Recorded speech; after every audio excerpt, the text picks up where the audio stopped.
135 Millennium 31. Notes for the compiled histories of the Herosian Wars of the early 31st millennium by Admonis Chaff. The year 008 M31 started out with the Loyalist forces under Magnus the Red, leading a force into the Lucius system, there to find out the loyalty of the Forge world. To their great surprise and sorrow, they found that the world was in a state of civil war, with elements of the traitor legions already on planet.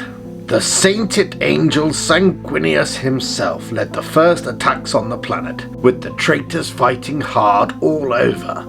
At the same time, Mortarion led a flanking attack into the Morok system, where he was met and engaged by forces under the command of the Lion. Mortarion's forces pushed the Lion's defences out of the way, and although the Endurance was boarded by the Lion and a small detachment, they were unable to kill the Death Guard Primarch. The next phase of the fighting would see combat all through the Dyson sphere that is the planet Lucius, with the Loyalists making great gains all over the planet. Unfortunately, Captain Althar Karstan of the Loyalist World Eaters was laid low in combat with the 158th Imperial Army Brigade, which had turned traitor. His body was carried from the field and interred into a dreadnought so that he could continue fighting his foes. On the planet Avacrus, in the Gilead system, the 16th and 42nd Companies of the Salamanders, under Captain Tadari, engaged with the traitor Imperial Army forces to secure the Titans of the Myrmidon Legion. After heavy fighting, the Myrmidon warlord Titan, King Breaker, joined the Loyalist forces, but the Legion was split, with the Reaver Titan Foehammer joining the traitors. During the fighting, Company Champion Gunkit of the Salamanders was struck down, but with the aid of his Legion's apothecaries, he was able to fight again from a contemptor dreadnought. As the battle for Lucius continued, the third month of the fighting would see some of the largest battles, with the traitor forces regaining control of vital locations on the planet. The main engagement, the fight for Hablok LF7, would see the Warlord Titan Kingmaker and the Reaver Titan Foehammer engage each other in an apocalyptic conflict. The supporting forces of both sides were almost completely wiped out, with only the Foehammer standing at the end of the engagement, battered and pockmarked.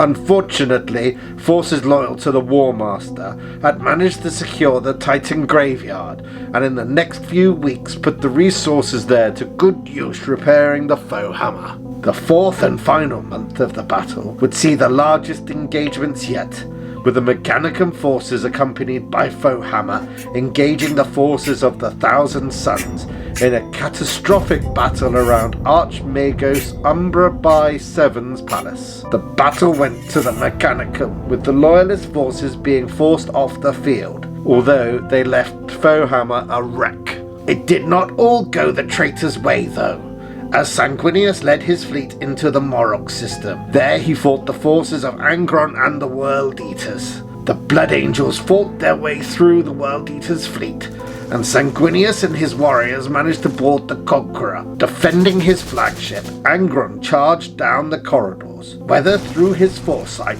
or just blind chance, Sanguinius managed to meet Angron in one of the many corridors of the flagship. There they fought, inflicting injuries that would have leveled an Astartes, let alone a mortal man. Angron managed to get the better of the Angel, Gorefather, and Gorechild, clotted with the holy blood of Sanguinius. When, in a last mighty effort, Sanguinius thrust the spear of Telesto deep within Angron's chest.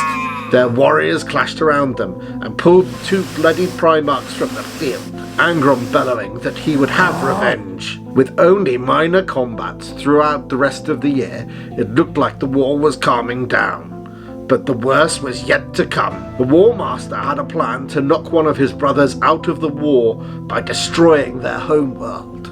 Excerpt from the True History of the Imperial Civil Wars by Admonis Chaff. Notes from Inquisitor Lucius Vex. This next section is even more blasphemous than the last. Everyone knows that the loyalty of the Forge World Lucius was never in doubt, and that Caliban was never besieged. We need to gather all of these supposedly true histories and destroy them. Year 853, Millennium 36.